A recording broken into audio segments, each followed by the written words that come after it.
Bienvenidos a Filosofía en tiempos de no filosofía, un espacio de reflexión profunda sobre el pensamiento filosófico. En la actualidad, un programa dirigido por Filosofía Tierra.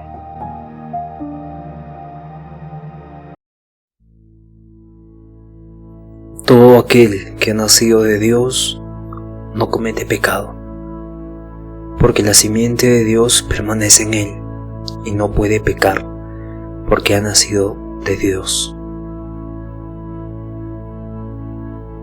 Juan 3, del 9 al 10. Mi nombre es Marco Antonio y estamos en el episodio 360 y en el día 22. El día 22 de Reflexiones y Perspectivas Futuras de la Filosofía. Hoy nos toca hablar del sentido de la vida en la era de la hiperconexión.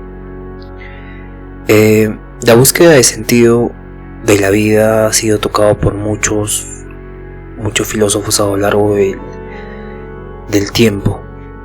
La búsqueda del sentido de la vida es una de las cuestiones más antiguas de la filosofía. Sin embargo, hoy se plantea en un escenario relativamente distinto, que es la hiperconectividad.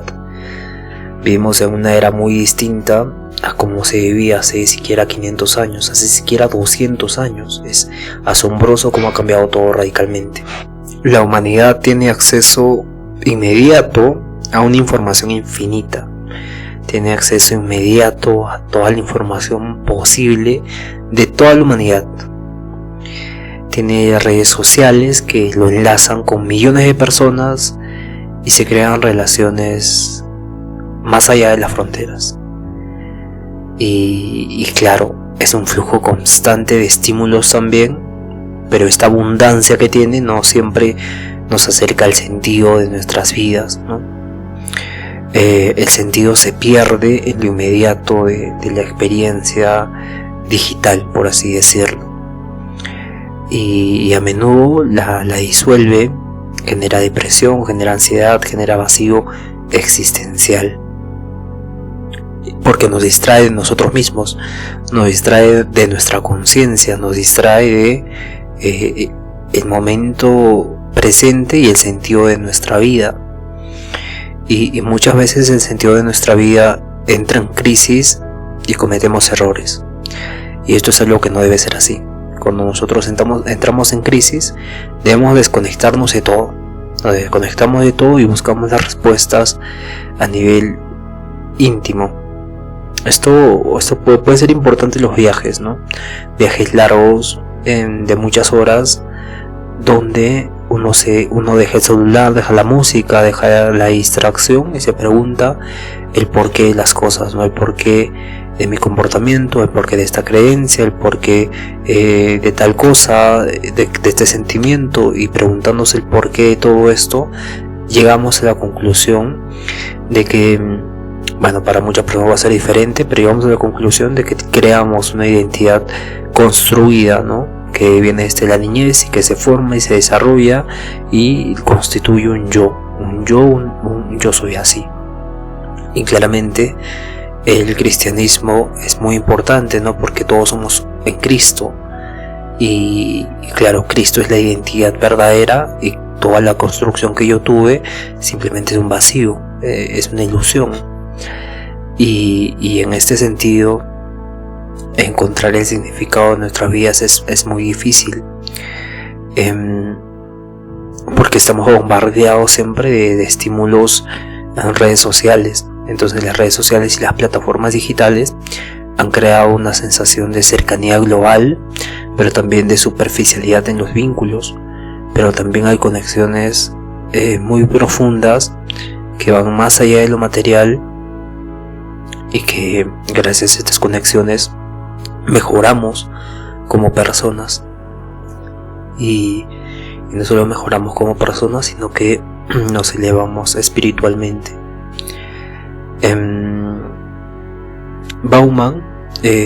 Zygmunt Bauman menciona que vivimos en esta modernidad líquida. Ese concepto seguramente lo habrá escuchado en alguna enseñanza que tuvo, la modernidad líquida, ¿no? Donde las relaciones son más amplias pero menos profundas. Y claro, la identidad se construye con base en proyecciones digitales, ¿no? Tenemos muchas amistades, son amplias, pero pocas son profundas. Y evidentemente a las pocas personas que entran a tu vida las quieres demasiado y generas un lazo muy profundo con ellas, y te sientes agradecido por haber encontrado un tesoro dentro de algo digital. Y claramente es algo muy muy complicado, pero a la vez muy profundo, de reflexionar sobre las relaciones humanas, reflexionar sobre la modernidad líquida, ¿no? Porque ha cambiado radicalmente la forma de relacionarnos. Y claro, esto crea nuevas formas de existir en la Tierra, ¿no? En esta era hiperconectada, nuestra atención es este recurso valioso que tenemos, y por ser tan valioso y escaso, y nuestra atención se puede dispersar en muchas cosas, tiene que ser dirigida hacia algo, ¿no? Hacia algo, sí, sin distracciones. Y las plataformas y los algoritmos compiten por capturar cada instante de nuestra mente, ¿no? Compiten en que nos identifiquemos con lo que transmiten, ¿no? Y claramente esto deja preguntas muy profundas sobre la naturaleza de nosotros, ¿no? ¿Somos realmente sujetos conscientes todo el tiempo? ¿Somos sujetos conscientes la mayor parte del tiempo? Y esa parte menor somos seres inconscientes, ¿no? Que actuamos por algoritmos, actuamos por códigos simbólicos, actuamos inconscientemente. Claramente este es un tema muy profundo, ¿no? Porque yo recuerdo, tengo también la suerte de que esta memoria que tengo es interesante. Digo siempre que es interesante, pero es interesante, ¿no? Hace muchos años un compañero de universidad me decía, ¿no? Es imposible que tú puedas controlar lo que piensas. Es imposible. Y claramente yo dije, eso sí es posible, ¿no? Porque yo lo hacía. Podía controlar qué pensar, manteniendo mi vigilancia en los nuevos pensamientos que venían a mi mente, ¿no? En ese traslado de un pensamiento antiguo y que venga otro pensamiento nuevo, me mantenía en ese estado de vacío y capturaba los pensamientos que venían a mí, ¿no? Y los rechazaba y no me identificaba con ellos. No podía así identificar por qué estoy pensando esto ahora, porque hacía esta cadena regresiva, ¿no? Estoy pensando esto porque antes pensé esto, y antes pensé esto, y antes pensé esto, y antes pensé esto, y claro, todo surgía en ese vacío. Y básicamente yo le decía, sí se puede dirigir tu pensamiento, o si se puede vivir con la mente vacía, o ordenar, saber qué se piensa. Y claro, esto más adelante ya ni siquiera más adelante, hoy en día es algo común, ¿no? Dirigir tu atención, tu pensamiento a las cosas que quieres. Y básicamente este tipo de controlar los pensamientos que vienen a tu mente. Y controlar los pensamientos que vienen a tu mente es algo sumamente importante para la sociedad hoy en día, ¿no? Porque podemos estar mirando un video y nos llega un pensamiento y nos llega otro video y así sucesivamente, ¿no? Una cadena infinita de identificación. Te identificas con una cosa, otra cosa, y no eres libre de tu conciencia, no eres libre de tu intención. Y al no ser libre de tu intención y de tu conciencia, terminas cediendo a los algoritmos, a las plataformas, a las tendencias, y claro, nuestra mente se pierde en ese traslado. Y claro, eso no deja espacio para la introspección, para el silencio, que son elementos fundamentales para el bienestar personal. El silencio, sobre todo, el silencio es clarificador, pero muchas veces estamos bombardeados por estímulos que básicamente tenemos incluso miedo de nosotros mismos, y este miedo que tenemos de nosotros mismos es infundado, ¿no? Porque este miedo es impuesto por todo el algoritmo, por así decirlo, por toda la forma en que hemos construido una identidad. El miedo que tenemos a nosotros mismos es el miedo que hace que nosotros tengamos pánico a meditar, pánico a conocernos nosotros mismos, a conocer aquellas cosas que están en nosotros, ¿no? Hay miedos en nosotros que tenemos que analizar y tenemos miedo por no romper la narrativa de una identidad personal. Yo tengo mi identidad que se basa en tales cosas, y si yo analizo tales cosas, destruyo mi identidad, y cuando destruyo mi identidad, muero. Y claramente esta muerte es muchas veces simbólica, ¿no? Muerte de un hábito, muerte de una creencia, muerte de una forma de pensar, una forma de vivir. Y claro, esa forma de vivir, esa forma de pensar corresponde a una identidad que ha sido co-creada en esta estructura simbólica que se ha construido a lo largo del tiempo, y que con la digitalización evidentemente se vuelve mucho más profunda, ¿no? Claro, construimos una identidad digital y nos dejamos llevar por esta identidad, y claramente hasta que no analicemos cómo, cuándo, por qué de esa identidad, no vamos a ser libres o completamente libres para tener un sentido de vida propio y guiarnos por ese sentido de vida. Entonces, en esta era que está hiperconectada, nuestra atención es este recurso valioso para las plataformas, para las corporaciones, ¿no? Y claro, ellos compiten por capturar nuestra atención, y básicamente esta captura de atención evidentemente es una cadena, ¿no? Por eso ayer hablamos de este tipo de nuevo concepto de libertad que se tiene que crear, que tiene que crear la filosofía mediante estos nuevos conflictos emergentes que salen, ¿no? Que en este caso no permiten la introspección y el silencio, que son base fundamental del bienestar personal.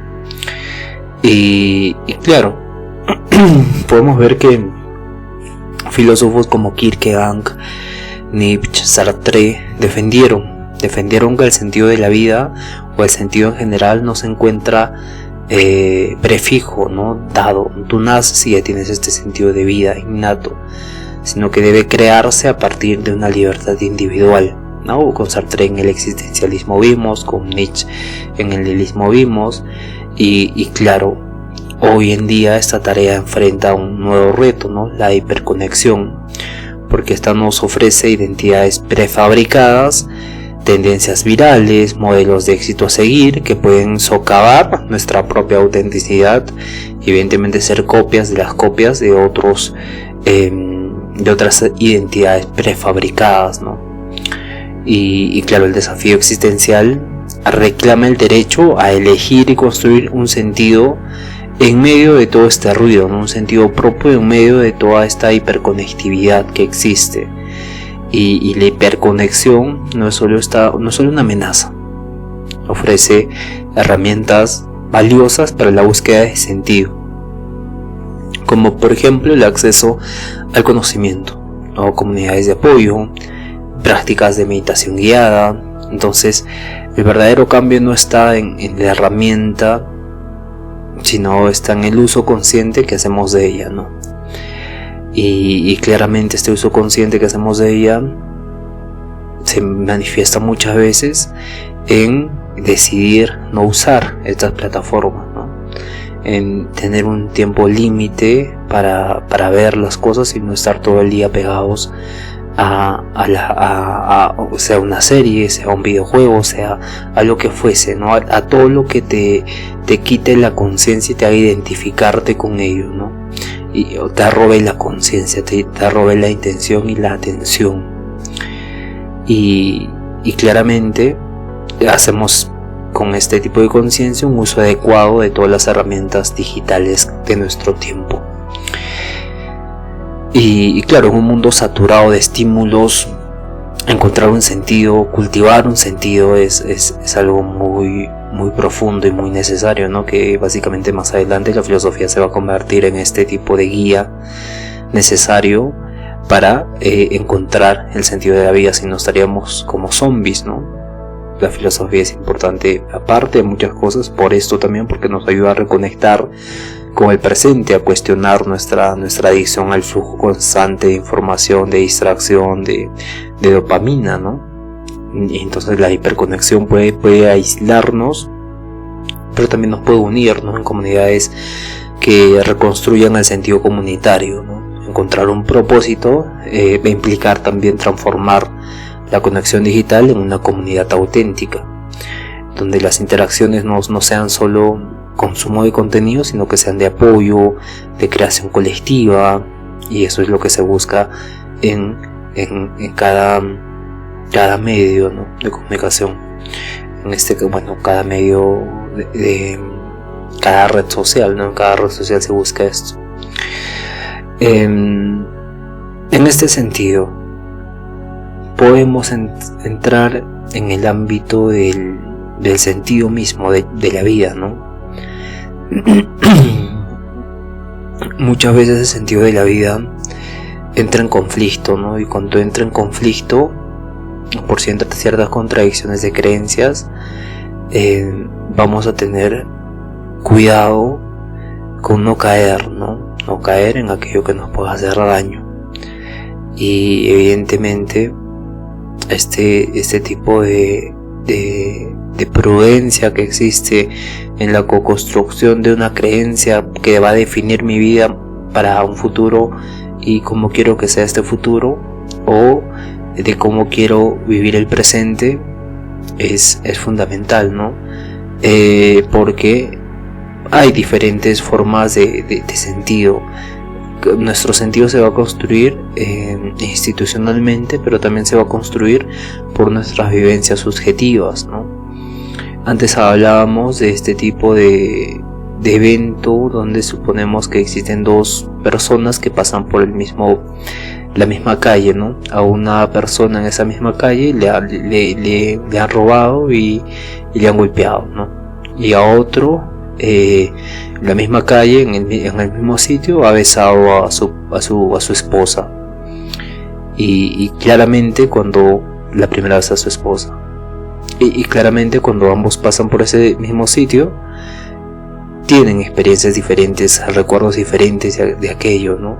Y hablamos también, ¿no? ¿Qué pasa? Bueno, y cada vez que pasen por ahí, una conexión neuronal se va a activar y va a hacer renacer ese sentido de trauma o de alegría, dependiendo de la persona. Pero ¿qué pasa cuando esas dos personas pierden la memoria? Pierden la memoria y caminan hacia la misma situación, hacia el mismo evento, hacia la misma zona, y no sienten nada, no conocen nada.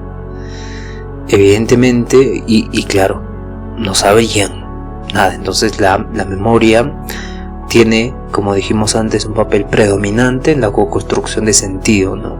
La memoria es más espiritual que física. La memoria es algo terriblemente desconocido para el ser humano aún, que nos permite conectarnos con aquello que es el puente, como dijimos, entre lo físico y lo ideal, para hablar en términos más que no le moleste mucho a la parte académica.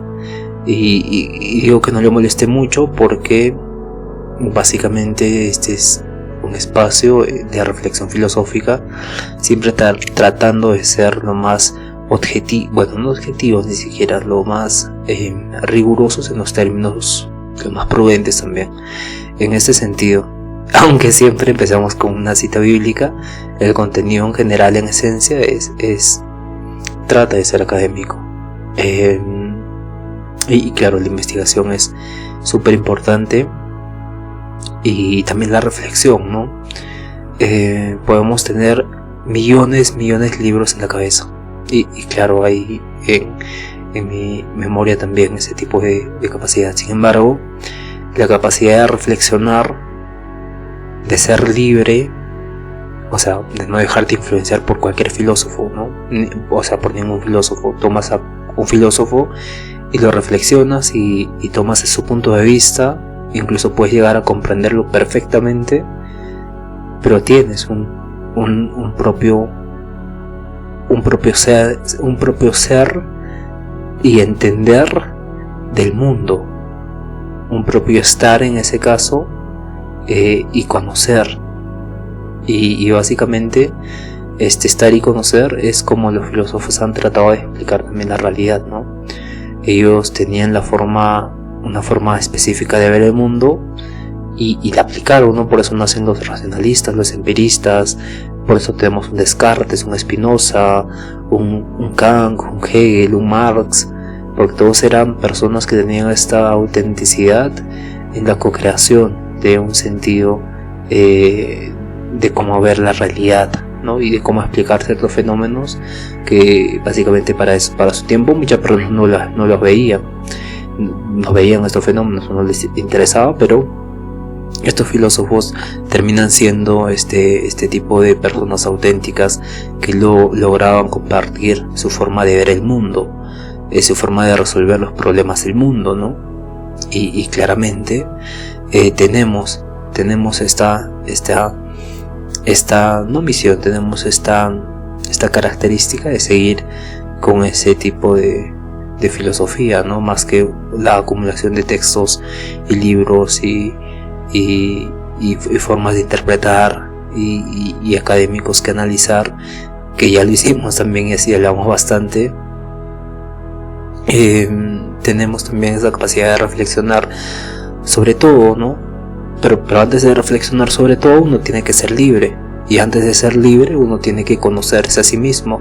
Y este conocimiento de nosotros mismos va a conllevar a un cierto tipo de autenticidad y vida plena que va a mejorar, no solo en el sentido material, sino en el sentido espiritual, que es finalmente la causa de muchas cosas materiales, ¿no?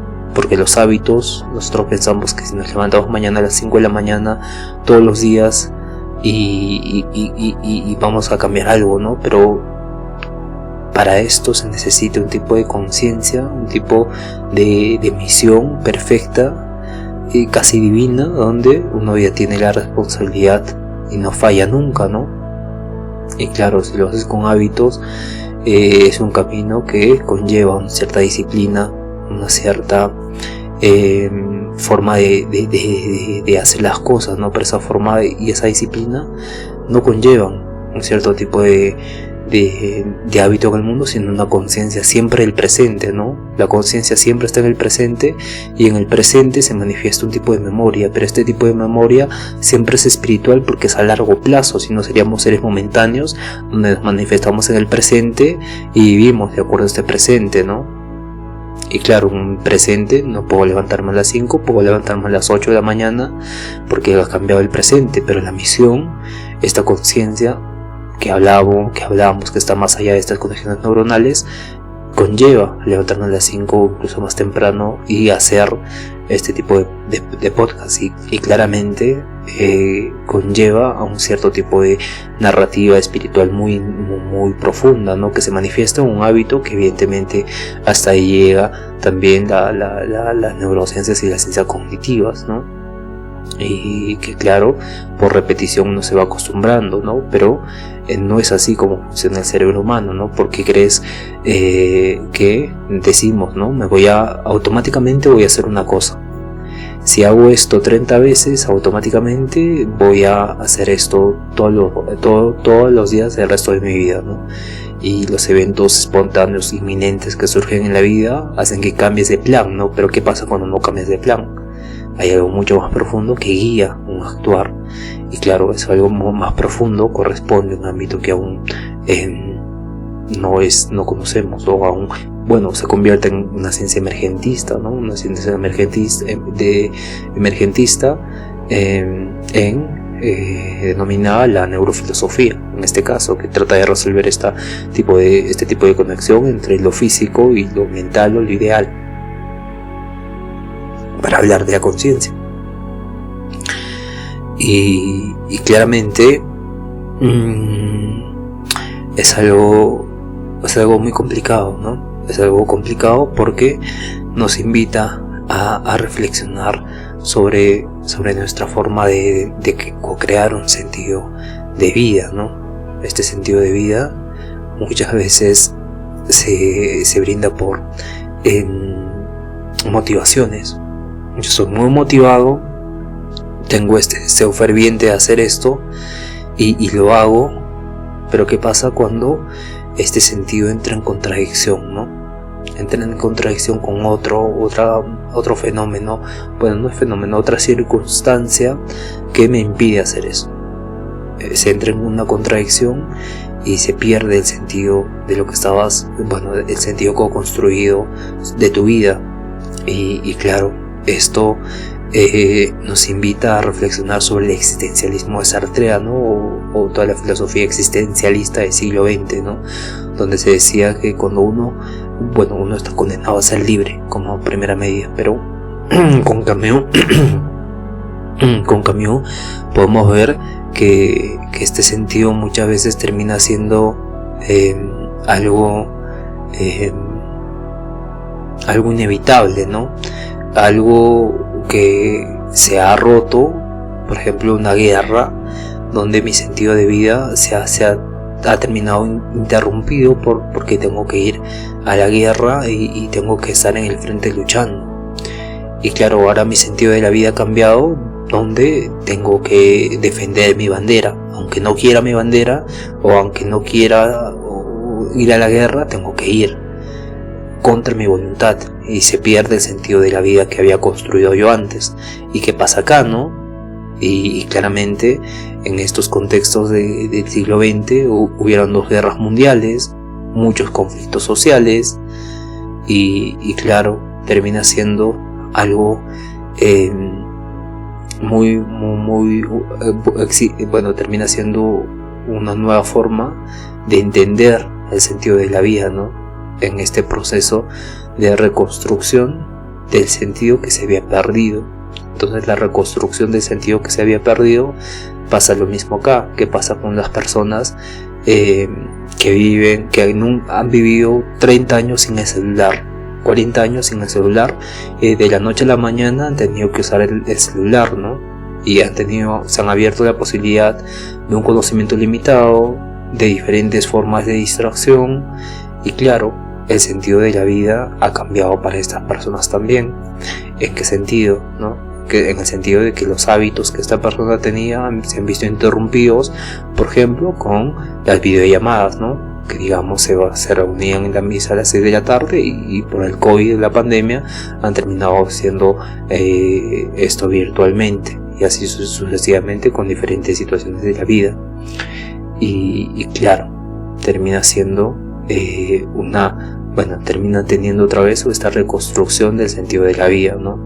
Y claro, la reconstrucción del sentido de la vida es lo que se puede vivir con esta hiperconexión, que no se resuelve ni se va a eliminar la pregunta por el sentido. El sentido siempre va a estar presente, pero siempre va a estar presente en diferentes contextos, en diferentes formas de manifestarse. Pero yo siempre he dicho algo, ¿no? Yo siempre he rescatado que el sentido de la vida es la autorrealización. Autorrealizarte es común a todos. No necesitas ser pobre, ser rico, no necesitas ser lo que fuese, cualquier diferencia. Todo el mundo puede autorrealizarse. La autorrealización es, estoy convencido de que es la forma más elevada de vivir en el mundo, ¿no? O sea, ser mejor persona cada día, ¿no? Aunque cueste ser mejor persona cada día, es fundamental, ¿no? Y a veces vamos a tener días donde no vamos a querer perdonar, no vamos a querer mirar, vamos a resentirnos y vamos a caer en un pozo muy oscuro. Y en esos días uno tiene que confiar en algo que está más allá de ti, más allá de nuestras fuerzas, ¿no? Y claramente nos olvidamos incluso de aquello que está más allá de nosotros mismos, ¿no? Porque nosotros terminamos siendo nosotros mismos. Esa identidad que hemos creado termina dominándonos a nosotros mismos, y al dominarnos a nosotros mismos pensamos que no hay salida porque no veo la salida yo mismo, yo como identidad. Y claramente ahí tiene que haber un tipo de trabajo interno, pero muchas veces ese trabajo interno no es posible porque estamos tan ensimismados que perdemos la noción de nosotros mismos y de lo exterior o de la ayuda que podemos pedir, y claramente necesitamos unos de otros para progresar en este camino, ¿no? Y claro, al apoyarnos mutuamente podemos conocernos a nosotros mismos, generar conciencia y recuperar recuperar la conciencia y co-crear un nuevo sentido de la vida, un nuevo sentido de nuestra vida. Y en este sentido de la vida se vuelve renovador, ¿no? Es un nuevo inicio, es una nueva forma de vivir que se manifiesta todos los días. Y claramente vamos a tener estos episodios, ¿no? Donde todos nuestros ideales se rompen, toda nuestra construcción de un sentido que estábamos viviendo durante miles de años, diciendo, muchos años, termina rompiéndose. Y claro, ¿y ahora qué hago, no? Y en esa desesperación estamos condenados a ser libres, como diría Sartre. Y de estar condenados a ser libres, asumir esa responsabilidad de co-crear un sentido, teniendo conciencia de nosotros mismos. Evidentemente, esto es un trabajo interno y profundo que combina diferentes formas de pensamiento, que combina diferentes formas de entender la realidad, que combina diferentes formas de estar en el mundo. Y eso es lo fundamental. Vivimos con acceso a más información que nunca en la historia el hombre ha tenido acceso a toda la información que hoy tenemos. Podemos saber de muchos textos, podemos conocer muchas historias, podemos leer novelas en ruso, podemos hablar mandarín con clases de YouTube, podemos hablar polaco, podemos aprender nuevas habilidades, podemos hacer negocios pasando fronteras, podemos hacer muchas cosas, ¿no? Pero también hay un camino oculto, ¿no? Un camino ancho y muy visible, que es el perdernos a nosotros mismos en ese rumbo, en esa apertura abierta de cosas nuevas, ¿no? Y el sentido de la vida sigue siendo, como siempre, una tarea íntima, una tarea creativa, elegir conscientemente qué nos va a definir, qué nos va a unir, que nos trasciende a nosotros mismos. Y en medio de esta saturación digital, el verdadero acto de libertad termina siendo el conocernos a nosotros mismos, el elegir cómo vivir, el ser libres, y en esa libertad buscar un propósito, buscar nuestro propósito, buscar nuestro camino de vida. Bien, conózcanse a sí mismos, bendiciones y por favor sean felices.